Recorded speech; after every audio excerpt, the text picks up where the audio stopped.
বেশ অনেক দিন হয়ে গেল আমাদের স্কুল জীবন শেষ। তো স্কুলের কিছু কিছু ঘটনা, ছোটোবেলার কিছু কিছু মুহূর্ত এখনও মনে পড়ে। আমরা তখন ক্লাস 7-এ পড়তাম।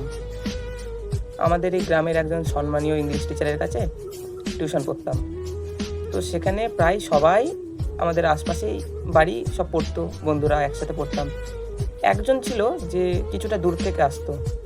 তো এরকমই এক শীতকালে সকালবেলা ও আসতে ভয় পায় বলে ভোরবেলার টাইমে ওর বাবাকে বলল, বাবা আমাকে আজকে তুমি পড়তে দিয়ে আসবে। তো পড়তে এসেছিলো, ওর বাবা দিয়ে গিয়েছিল। ওর বাবা দিয়ে যায় মোটর সাইকেলে করে। তো পড়তে আসে, এসে স্যারকে বলে যে স্যার আসবো? স্যার বলে হ্যাঁ এসো। তো যখনই গেটে ঢোকে আমি একটা জিনিস লক্ষ্য করলাম যে ওর পিঠে ব্যাগ নেই। আমার একটা বন্ধু পাশ থেকে বলছে, এই দেখ ওর পিঠে ব্যাগ নেই। আমি তখনও কিছু বললাম না, ভাবলাম হয়তো ওর ব্যাগ আছে, রেখে এসছে, ওর বাবা আসছে হয়তো নিয়ে আসবে বা অন্য কোনো ব্যাপার। তো ও বেসিক্যালি ও এলো, এসে বসলো, তখন ওর মনে নেই যে ওর পিঠে ব্যাগ নেই। আমি ওকে বললাম যে ভাই তোর ব্যাগ কই? বলছে এই যা, আমাদের ব্যাগ আনতে মনে নেই। ছোট ভাই সঙ্গে সঙ্গে স্যার ওকে বলছে, কী ব্যাপার রনিত, তুমি ব্যাগ আনুনি?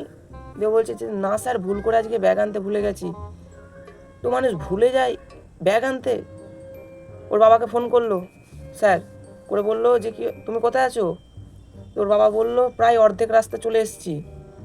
তো বলছে রনিত তো ব্যাগ আনেনি। ওর বাবাও অবাক, বলছে ও পড়তে গিয়েছে ব্যাগ নিয়ে আসেনি। তো ছোটো ভাই একটু ভাবো, একটা 7-এ পড়া দামড়া ছেলে পড়তে আসছে, ব্যাগ আনতে ভুলে যাচ্ছে।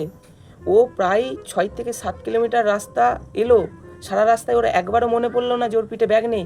এমনকি ও যখন ঘরে ঢুকে গেল পড়তে বসলো তখন ওর পিঠে ব্যাগ নেই, ওর সেটা হুঁশ নেই। আমরা বললাম তখন ওর মনে পড়লো যে ও ব্যাগ আনেনি।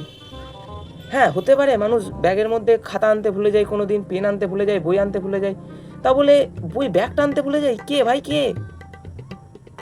এই যে জলজ্যান্ত উদাহরণ রনিত। আর কি বলবো? তো একটাই কথা বলবো, ভালো করে মন দিয়ে পড়াশোনা করো, সামনে উজ্জ্বল ভবিষ্যৎ তোমাদের, ফাটিয়ে পড়াশোনা করো, ভালো রেজাল্ট করো।